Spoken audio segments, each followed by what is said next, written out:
Agora, senhores, para a realização de atividade de espaço confinado, temos 3 pontos aqui importantíssimos, que é o planejamento, a organização e a execução. São precedidos de etapas, né? Para a execução do serviço, são precedidos essas 3 etapas que são fundamentais. Primeiro, o planejamento, né? Que é onde entra o caso da análise preliminar de risco, levantamento, né? A organização em si, que é os preparativos, e depois a execução. Avaliação do local de trabalho. Deve ser avaliado com preciosidade o local onde os serviços serão executados pelos trabalhadores e terceiros. Primeiro, se há presença de poeira e gases tóxicos, tem que ser feita essa avaliação. Existência de substâncias inflamáveis que podem gerar explosão. Insuficiência de ventilação. Queda de altura. Temperaturas extremas e choques elétricos e soterramento. Então, dentro do planejamento, tem como fazer essa verificação desses riscos existentes ou de condições mínimas necessárias, se forem implantadas todas, né? Fazer o levantamento, identificar se há presença de poeira, se há risco de queda e tomar as medidas necessárias para a execução do serviço. Equipamentos individuais para trabalho em espaço confinado. Aqui nós trouxemos aqui uma lista meramente exemplificativa também, claro que a depender da atividade poderá ser usado outro equipamento, mas aqui é o que engloba o mínimo necessário: capacete conjugular, luva de raspa ou PVC. Aqui também pode entrar luva pigmentada, a depender do serviço que for executado, trava-quedas e acessórios, cinto de segurança tipo paraquedista, botas de segurança, óculos de segurança, respiradores de linha de ar comprimido com cilindro auxiliar para escape ao sistema de ar mandado. Então, são os equipamentos mínimos necessários para a execução do serviço.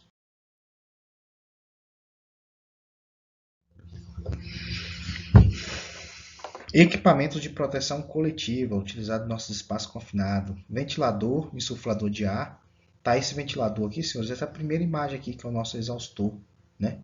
Utilizado para fazer a ventilação do ambiente.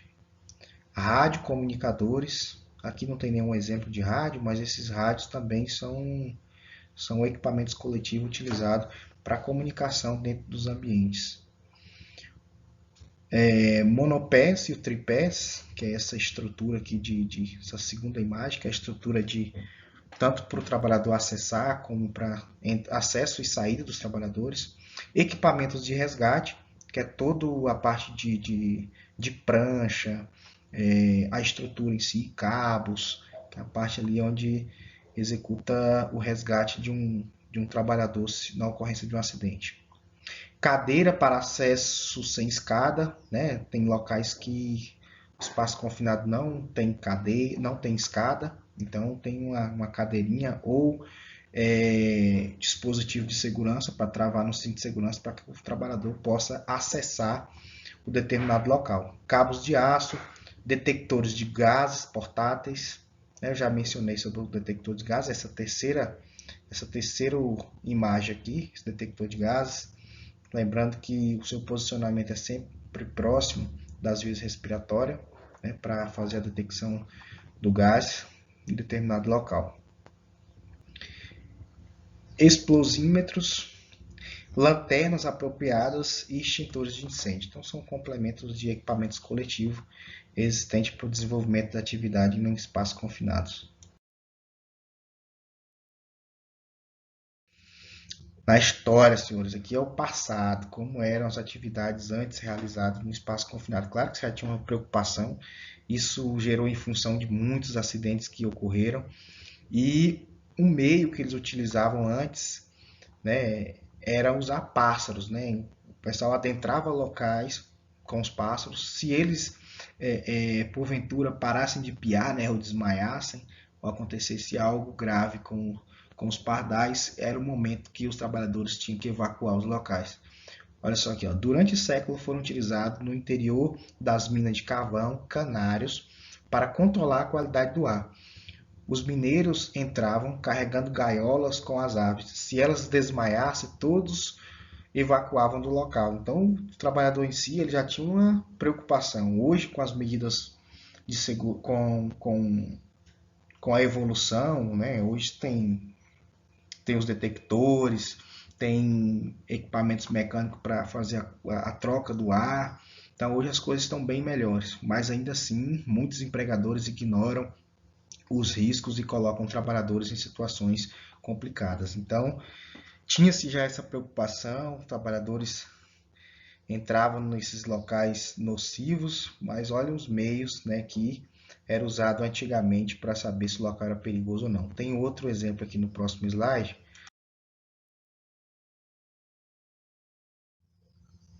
Olha só.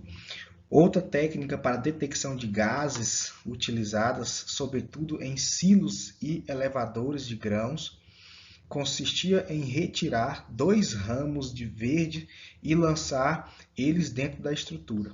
Após alguns minutos, comparava-se os dois e caso um estivesse mais murcho que o outro, era uma evidência de que havia gás no interior da estrutura. Então, olha só, tem o método de entrar nos locais de trabalho com os pássaros, mas também tinha o método de entrar com galhos, né, verde, colocar o galho. E prestem bem atenção, essa parte de colocar o galho aqui é o mesmo que hoje se faz com o detector de gases. Primeiro você insere o detector de gases no local, verifica se o local está seguro ou não, e depois os trabalhadores entram aqui do mesmo jeito. Ó. A técnica parece que foi usada, mas hoje com detectores portáteis, né? Diferente. Mas já se tinha uma preocupação também com essas atmosferas, né? Que esses locais que poderiam se tornar muito vulneráveis para os trabalhadores. Aqui é nosso equipamento portátil, né? O medidor de 4 gases. É um equipamento de medição. Aqui nesse primeiro quadradinho aqui, tem aqui as identificações dos demonstrativos, né, de risco que aparecem aqui para efetuar a leitura, saber se está dentro dos limites toleráveis ou não. Então, nós temos o primeiro aqui, né, trata dos elementos de abundância na superfície terrestre. Né? Temos esse segundo aqui que está marcando 200, é o monóxido de carbono, que é um gás levemente inflamável, incolor, inodoro, né, e muito perigoso, devido à sua grande toxicidade. O limite de tolerância aqui tem 35 ppm. Né? Nos próximos slides eu vou estar explicando cada uma dessas regiões aqui, mas estou só passando aqui para que vocês possam conhecer a estrutura do medidor em si e o que cada um mede. Essa região aqui, do lado superior direito, fala o seguinte: pode organizar-se de várias fontes e muitas vezes é resultante de processos de biodegradação, por exemplo, a decomposição de matérias orgânicas, vegetal e animal. Este gás já foi o responsável por diversos acidentes, sendo alguns deles fatais, pois é extremamente tóxico, inflamável. O limite de tolerância é de 10 ppm. Isso aqui é o gás sulfídrico, né? Já quando ele disse aqui ele resulta da decomposição de vegetais, materiais e animais, é o gás sulfídrico. Esse gás aqui é um gás muito nocivo, muito perigoso. Ele quando o pessoal fala que quando tem um local que começa a cheirar ovo podre, é o momento que nós estamos diante desse gás. E outra que quando a pessoa sente o primeiro momento esse gás, o segundo momento é justamente ele dispersar naquele local e ele dá uma sensação de que não está mais naquele local. E o trabalhador começa, né, a achar que está tudo certo.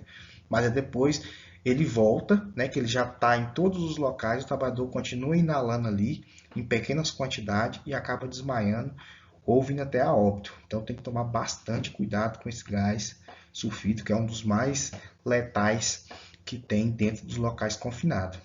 E os gases inflamáveis também. Então vamos lá, senhores, eu vou continuar aqui no próximo slide, eu vou estar detalhando um pouquinho para os senhores sobre a ventilação e também tratando sobre cada ponto desse aqui do que é medido no nosso medidor. Tá ok?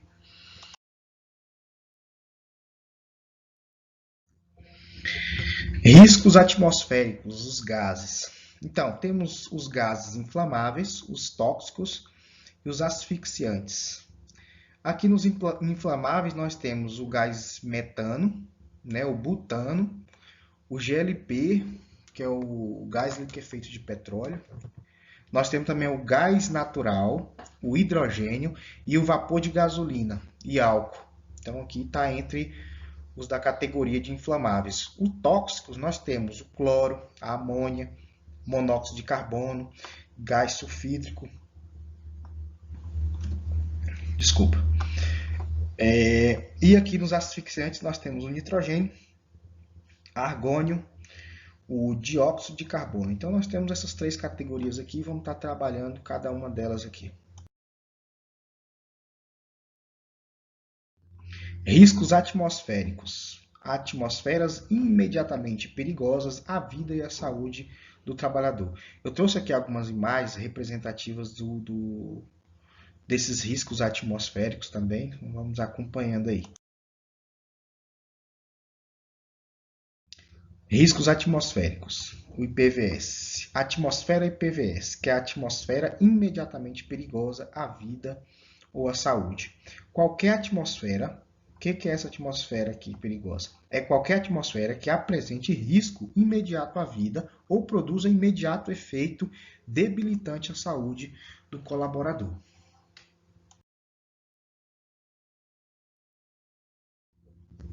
Agora vamos adentrar aqui nas categorias. Riscos atmosféricos, o oxigênio. A atmosfera pobre em oxigênio, lembra lá do limite de tolerância que eu falei para os senhores, que gira em torno de 19,5 a 23, que é 22 ponto alguma coisinha. Então, quando a atmosfera é pobre de oxigênio, a atmosfera é com menos de 19,5 de oxigênio em volume. E a atmosfera rica em oxigênio é uma atmosfera com mais de 23% de oxigênio em determinado local.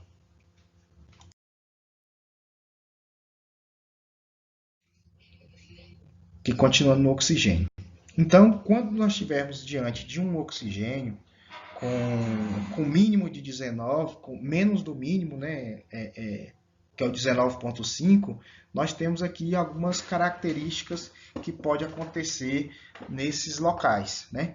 Então, o mínimo permissível para respiração segura gira em torno de 19,5 de oxigênio. Teores abaixo podem causar problemas. Quais são esses problemas? A descoordenação, que gira em torno de 15 a 19%. Respiração difícil, que é já de 12 a 14%. O trabalhador já está no momento que respirar se torna muito difícil. Respiração bem fraca, que vai de 10 a 12%. Falhas mentais, inconsciências, náusea e vômito, que vai de 8 a 10%. Morte após 8 minutos, de 6 a 12%. Então, se o local é muito confinado, com pouca ventilação, se o oxigênio está entre 6 a 8%, então temos ali que o trabalhador poderá morrer em questão de minutos, né? E coma em 40 segundos, se o oxigênio for de 4 a 6%. Então, por meio do medidor de 4 gases, é que faz a avaliação e saberá da demanda de oxigênio a ser introduzida no local. A ventilação tem que ser feita para que o trabalhador possa realizar o serviço 100% seguro. Continuando.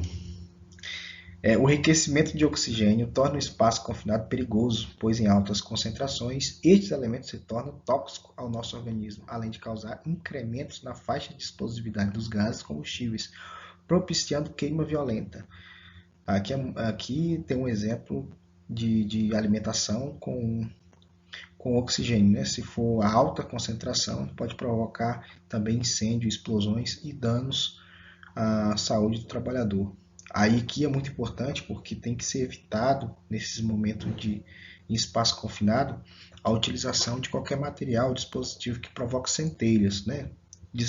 Telefone celular, isqueiro, vela, enfim, tem vários equipamentos aí que pode provocar uma centelha e está provocando um incêndio, uma explosão nesse espaço confinado. Por isso os equipamentos têm que ser apropriados. Aqui eu trouxe uma observação bem importante, olha só. Assim, nunca acenda maçaricos oxacetileno no interior de tanques ou outros espaços confinados. Após a permissão, acenda o lado de fora e adentre com o maçarico aceso e já regulado. Então, a grande concentração de oxigênio em excesso, ela pode provocar um incêndio ou explosão. Eu não sei se eu mencionei nos slides anteriores, onde eu citei exemplos que acontecem muito em filmes, novelas, que está acontecendo um incêndio em determinado lugar e alguma pessoa despreparada ou até uma equipe de resgate despreparada acaba rompendo uma janela ou uma porta e a grande alimentação com bastante oxigênio em determinado lugar acaba provocando uma explosão, né? É um dos elementos do fogo, né? O oxigênio. Então é importantíssimo que as pessoas tenham conhecimento disso. Não pode ter alta concentração de oxigênio que acaba provocando incêndio ou explosão nesses locais.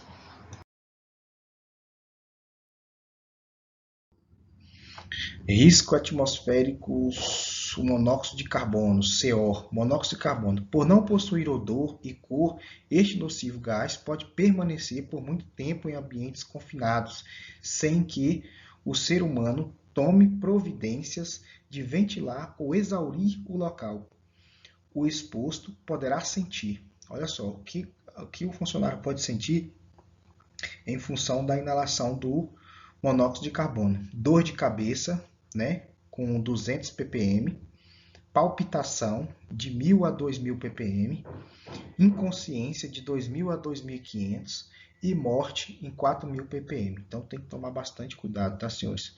Eu não sei se vocês lembram, né? Eu sei que não tem muito a ver com o monóxido de carbono, mas teve um acidente com óbito na Bahia, se não me engano, do funcionário que estava abrindo uma cisterna em casa, né? Aí ele adentrou o local e estava cavando e topou com um local cheio de formiga. Aí ele foi lá com atitude meia imprópria, né? Meio imprópria não, totalmente imprópria, né? Ele pegou um ramo e colocou fogo nas formigas lá na cisterna embaixo. Acabou que ele foi perdendo a consciência, né? E acabou desmaiando. E aquela fumaça ficou ali embaixo porque não tinha ventilação e ele acabou falecendo. Então, quando nós desconhecemos um gás, um produto no local, se torna muito vulnerável.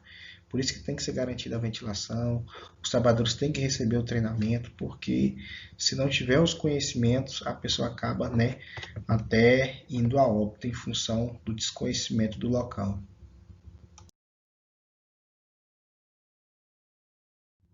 Dióxido de carbono. Assim como o monóxido de carbono, este gás não apresenta coloração ou cheiro. Ele é amplamente encontrado em processo de combustão e respiração de grãos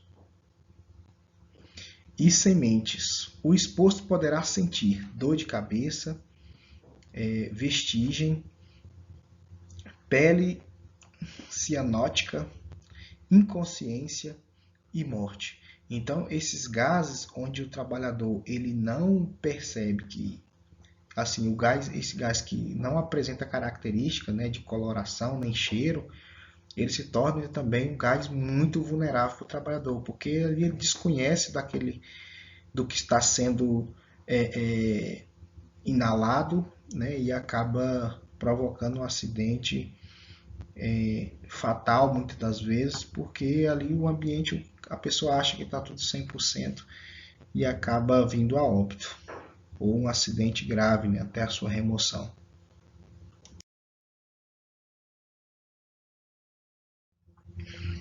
Nitrogênio. Nitrogênio é um gás inerte, não tóxico, sem odor, sem cor, sem sabor, não é inflamável. A exposição ao nitrogênio em um ambiente pode ser fatal, pois ele é um agente supressor e desloca o oxigênio completamente. Nota: na ausência do oxigênio, perde-se o inicial para perde-se o inicial para o cérebro, que é o estímulo para a respiração. Na sua falta, ocorre asfixia. Então, é muito comum Isso aí nos espaços confinados.